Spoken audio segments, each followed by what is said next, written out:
નમસ્તે વિદ્યાર્થી મિત્રો, ધોરણ 11 કોમર્સમાં સ્ટેટિસ્ટિક્સ વિષય કે એમાં પ્રકરણ નંબર 3 ભણી રહ્યા છે. મધ્યસ્થની વાત કરીએ તો બે અલગ અલગ પ્રકારની માહિતી માટે મધ્યસ્થ શોધી શકાય છે. અવર્ગીકૃત માહિતી અને વર્ગીકૃત માહિતી. અવર્ગીકૃત માહિતીનું મધ્યસ્થ કેવી રીતે શોધી શકાય એનું સૂત્ર સમજી ગયા, દાખલા પણ કર્યા છે. n બરાબર n+1/2 માં અવલોકનની કિંમત. આમાં જો અપૂર્ણાંક આવે તો તમારે ક્રમક બે અવલોકનનો સરવાળો કરી એને ભાગ્યા 2 કરવાના, એ પણ સમજી ગયા. ત્યારબાદ વર્ગીકૃત માહિતી પણ બે રીતે આવૃત્તિ વિતરણ તૈયાર કરી શકાય, એક અસતત અને એક સતત. અસતતમાં ફરી એનું એ સૂત્ર છે m બરાબર n+1/2 માં અવલોકનની કિંમત. આ વખતે જ્યાં સંચય આવૃત્તિ આપેલા કિંમત કરતા અથવા આવેલા જવાબ કરતા વધી જાય એ અવલોકન એ આપણું મધ્યસ્થ કહેવાશે. એમાં પણ જોઈ ગયા કે જ્યારે આ n+1/2 ની જે કિંમત આવે એ કિંમત જ કોઈ સંચય આવૃત્તિની હોય તો ત્યાં પણ બે ક્રમિક અવલોકનનો સરવાળો કરી સરેરાશ શોધવામાં આવે છે. ત્યારબાદ આપણે આ સૂત્ર પણ સમજી ગયા છે, પરંતુ આજે આપણે સતત આવૃત્તિ વિતરણ જ ભણવાનું છે, એટલે ફરી એકવાર એનું સૂત્ર વ્યવસ્થિત ધ્યાનમાં રાખી દાખલા શરૂ કરીશું. તો સતત આવૃત્તિ વિતરણનો મધ્યસ્થ શોધવા માટે બે સ્ટેપ ફોલો કરવા પડે. સૌપ્રથમ આપણે મધ્યસ્થ વર્ગ શોધીશું, જેને m વર્ગ કહેવાશે, જેનું સૂત્ર છે n/2 માં અવલોકનનો વર્ગ. n/2 +1 આમાં નથી તો n/2 માં અવલોકનનો વર્ગ. હવે આના માટે પણ જ્યાં સંચય આવૃત્તિ વધી જાય n/2 કરતા એ વર્ગ એ તમારો મધ્યસ્થ વર્ગ કહેવાશે. આ તો મધ્યસ્થ વર્ગ આવ્યો. હવે મધ્યસ્થ ખરેખર શોધવાનો છે, જેને m તરીકે દર્શાવીશું. સૂત્ર છે l n/2 -cf/f ગુણ્યા c. l એટલે લોઅર લિમિટ, અધોસીમા બિંદુ. આ અધોસીમા બિંદુ કેવી રીતે શોધી શકાય એ આપણને પ્રકરણ નંબર 2 માં ખબર પડી ગઈ છે. અધોસીમા બિંદુ કેવી રીતે શોધી શકાય? જો સૂત્ર પ્રમાણે સમજીએ તો શું કહેવાય, તો કે જે તે વર્ગની અધોસીમા વત્તા એની પહેલાના એની ઉપરના વર્ગની ઉર્ધ્વસીમા ભાગ્યા 2. બરાબર? આ રીતે અધોસીમા શોધી શકાય.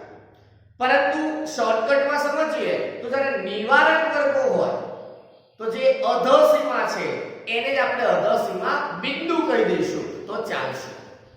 અને જો અનિવારક વર્ગો હશે, કેવા વર્ગો? અનિવારક, તો આપણે અધોસીમા બિંદુ શોધવા માટે 0.5 બાદ કરવા પડશે.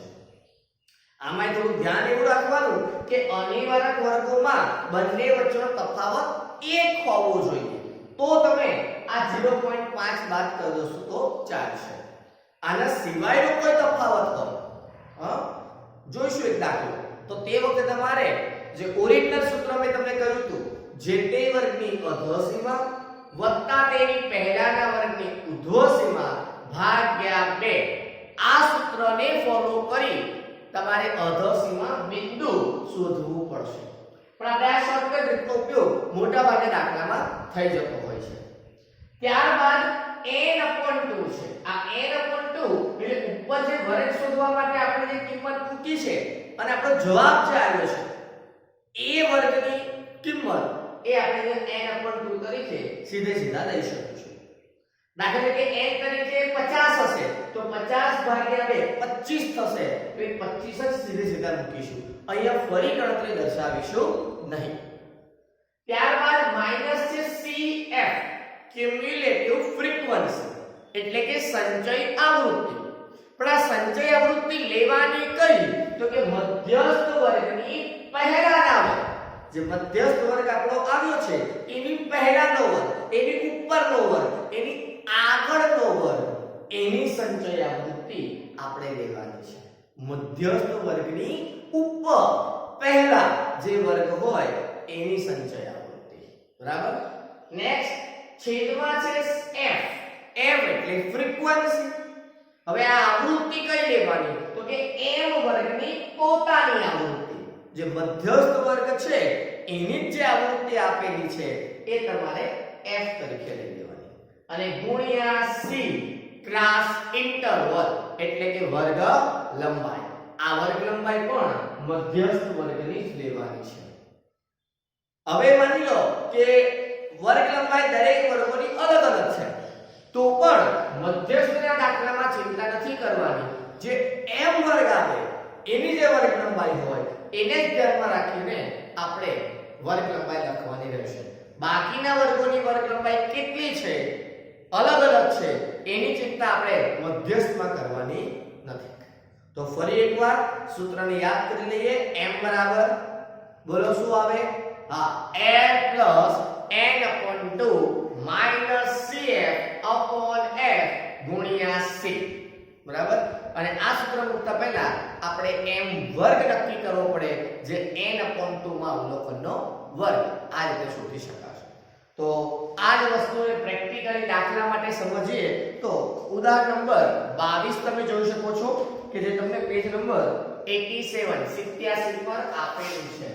તો ઉદાહરણ નંબર 22 પેજ નંબર 87 પર તમને આપેલું છે.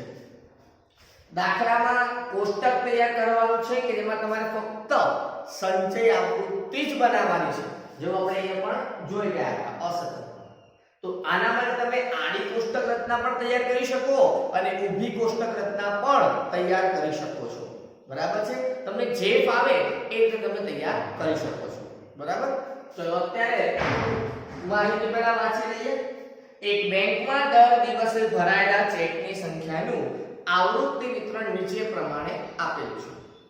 ચેકની સંખ્યા છે 0 થી 39, ત્યાર પછી 40 થી 79 છે.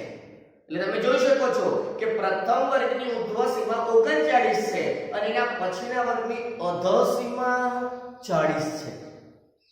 ખ્યાલ આવી ગયો? બોલો કેવા વર્ગો કહેવાશે? હા, અનિવાર્ય. અને જો અનિવાર્ય વર્ગો છે અને ગેપ એકનો જ છે બરાબર તો આપણે અધઃ સીમા બિંદુ એના માટે 0.5 શું કરીશું? 12. શેમાંથી? તો કે અધઃ સીમામાંથી. જે વર્ગ આપણો આવશે ને એની અધઃ સીમામાંથી 0.5 બાદ કરી દઈશું તો સીમા બિંદુ પડી જશે. બરાબર છે ને? ઓકે, ચલો આગળ. પછી 80 થી 119, 120 થી 159, 160 થી 199 આ રીતે આપેલું છે. અને દિવસોની સંખ્યા આપી છે 2, 14, 23, 7, 4. ભરાયેલા ચેકની સંખ્યાનો મધ્યસ્થ શોધવાનો છે. પહેલા જ કીધું બે રીતે આપણે કરી શકીએ છીએ, કાં તો ઊભું કોષ્ટક અથવા આડું કોષ્ટક. બરાબર. હું ઊભા કોષ્ટકની રચના કરું છું. તો સૌથી પહેલા આપણને આપ્યું છે ચેકની સંખ્યા. તો ચેકની સંખ્યાનું કોલમ બનશે. ત્યારબાદ દિવસોની સંખ્યા છે કે જેને આપણે આવૃત્તિ તરીકે f કહીશું. અને આપણે નવું બનાવવું પડશે એક જ કોલમ. કયું? સંચયી આવૃત્તિ. શું કહેવાય આને? હા, cf. બરાબર. તો હવે ચેકની સંખ્યા આપણને વર્ગ તરીકે આપી છે 0 થી 39, ત્યારબાદ 40 થી 79, ત્યારબાદ 80 થી 119, 120 થી 159 અને 160 થી 199. મેં તમને એક બીજી પણ રીત સમજાવી હતી વર્ગ લંબાઈ શોધવાની. યાદ છે કોઈને? કે નિવારક હોય કે અનિવારક હોય વર્ગ લંબાઈ શોધવી હોય તો શોર્ટકટ રીત અધઃ સીમાનો તફાવત લેતા જવાનું એટલે સીધી સીધી વર્ગ લંબાઈ મળી જાય. બરાબર. ઓકે, ચલો તો દિવસોની સંખ્યા પણ આપી છે 2, 14, 23, 7 અને 4. આનો સરવાળો કરીશું. n બરાબર કરો ચલો સરવાળો.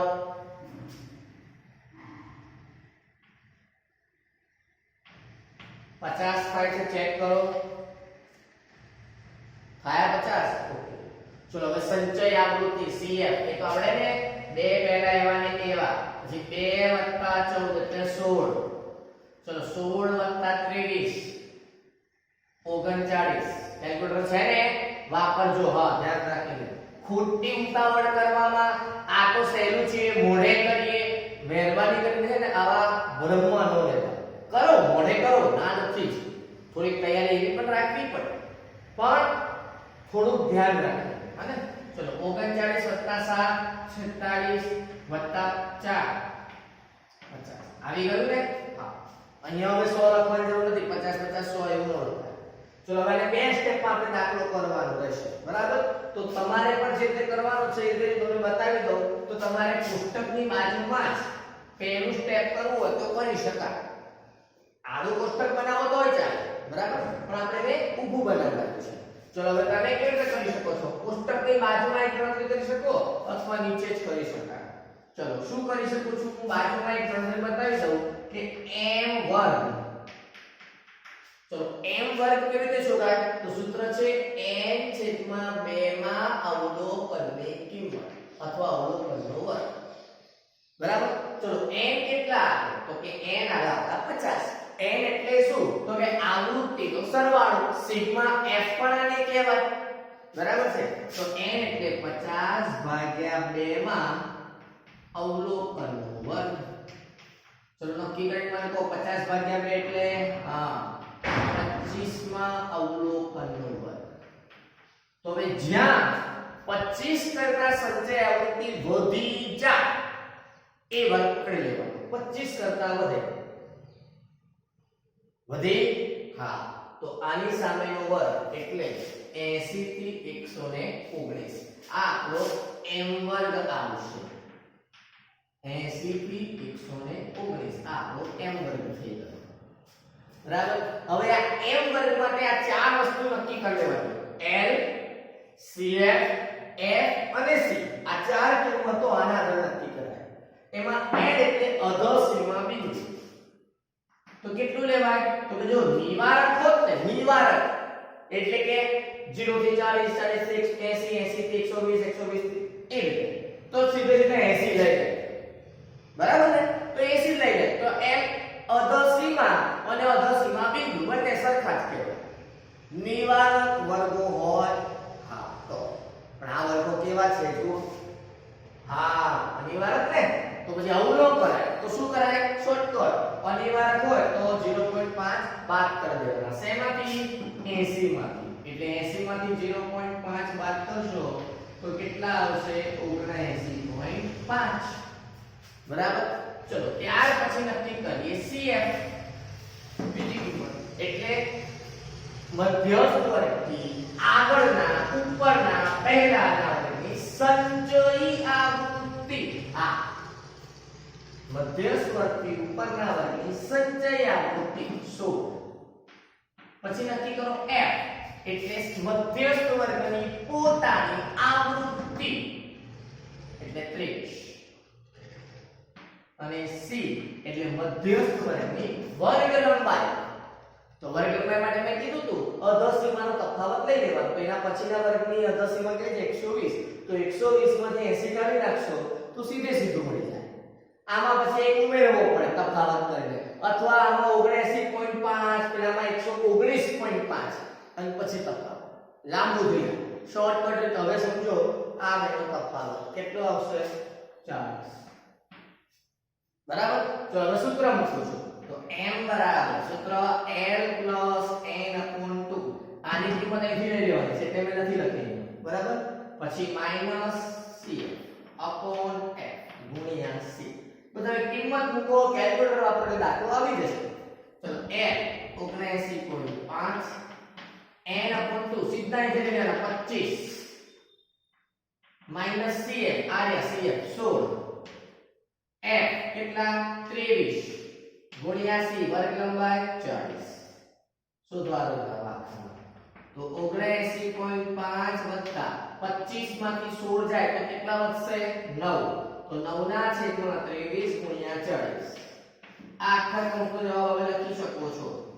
તો 79.5 વત્તા આખા કૌંસનો જવાબ તમે શોધી લો ફટાફટ, કેલ્ક્યુલેટર વાપરો.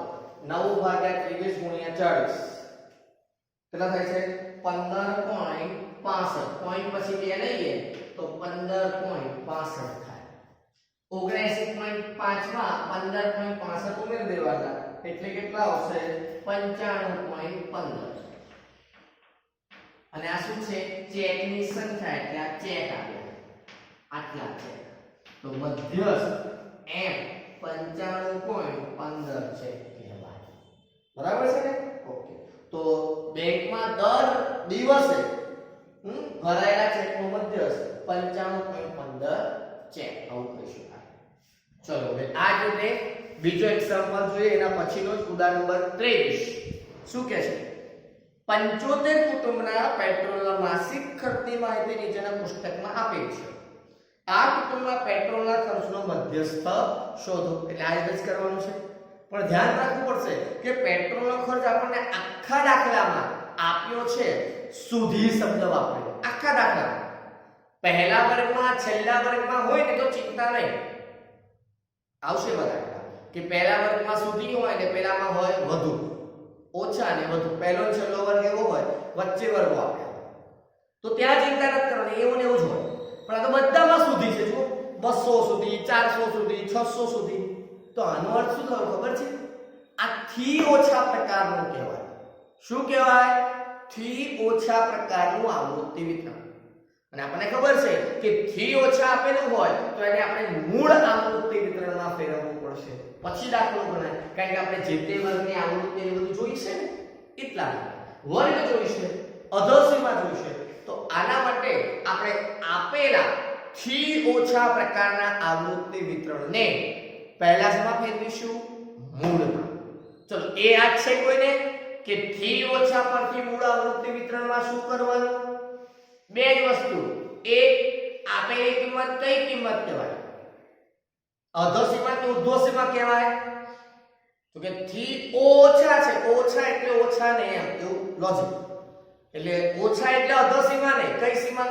હા ઉર્ધ્વ એટલે આપેલી કિંમત ઉર્ધ્વ સીમા કહેવાય એટલે પાછળ લખવાની અને પછી આવૃત્તિ માટે તો મોટી કિંમત પછી નાની કિંમત બાદ કરી દેવાની બરાબર ને ઓકે તો આપણે એ રીતે સૌથી પહેલા મૂળ આવૃત્તિ વિતરણ તૈયાર કરી અને દાખલો સમજીએ ઓકે ત્યાં આવશે નહીં તમારે આ જ જગ્યાએ ફરીથી ગણવો પડશે તો થોડું જો બાકી હોય તો ઝડપથી જોઈ લો પછી આપણે આ જ જગ્યા પર નેક્સ્ટ એક્ઝામ્પલ ગણી નાખીએ છીએ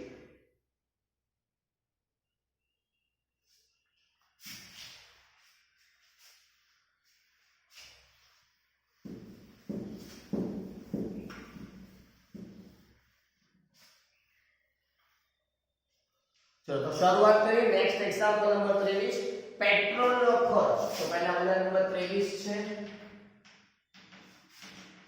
પેજ નંબર 76 છે ના 88 સૌથી પહેલા આપણે આપીશું પેટ્રોલ નો ખર્ચ રૂપિયામાં હોય ને ખર્ચ તો રૂપિયામાં થાય પેટ્રોલ પછી કુટુંબની સંખ્યા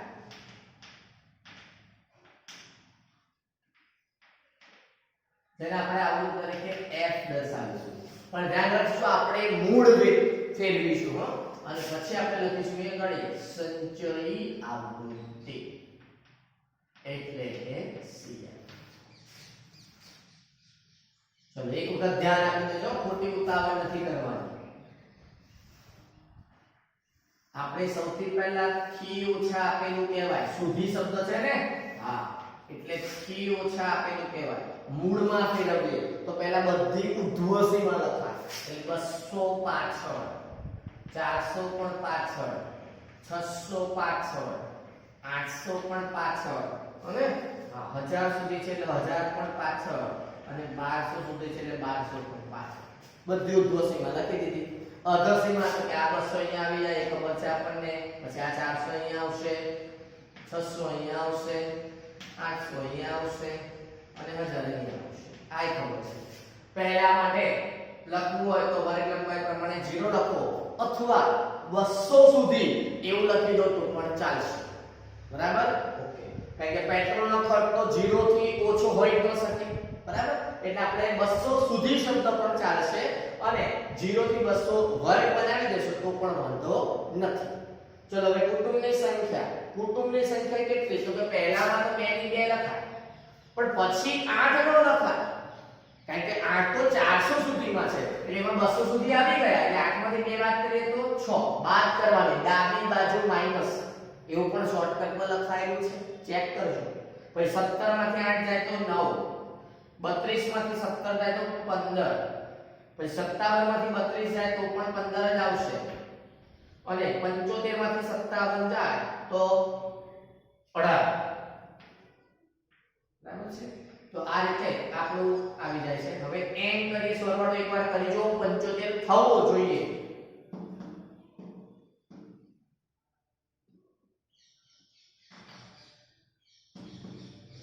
કેટલું થાય છે? થઈ ગયો 75.